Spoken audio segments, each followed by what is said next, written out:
మరి మూడో విషయం వచ్చినప్పుడు ఈ రోజు మనకు లాజిస్టిక్స్ గత ప్రభుత్వంలో మీరు చూశారు కోడుమూరు నుంచి ఎమ్మెగనూరుకు రావాలంటే ఒక గుంత కాదు కదా, కనీసం ఒక గోతి కూడా పూడ్చినటువంటి పాపాన పోలేదు.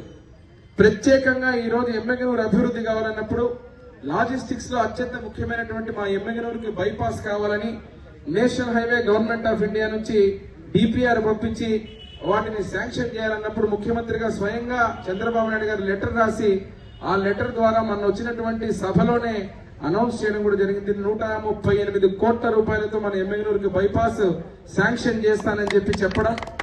అదే విధంగా రైల్వే లైన్ నా తండ్రి బివి మోహన్ రెడ్డి గారు వచ్చినటువంటి కళ.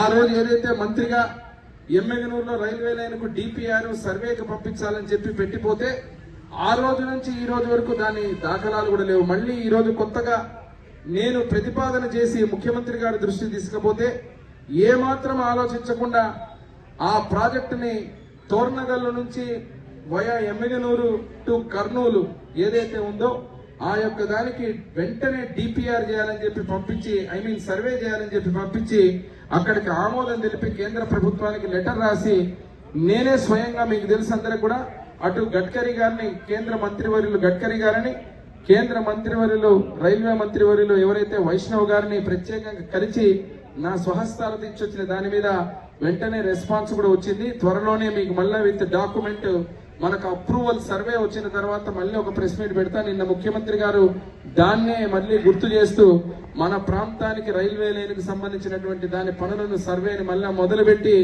ఈ ప్రాంతంలో మళ్ళీ ఆ రైల్వే స్టేషన్ ఎమ్మెగనూరుకు వచ్చే విధంగా ఇస్తానని చెప్పినందుకు మళ్ళీ మరొక్కసారి మా ముఖ్యమంత్రి వర్యులకు మేమందరం కూడా పేరు పేరున ధన్యవాదాలు తెలియజేస్తున్నాం.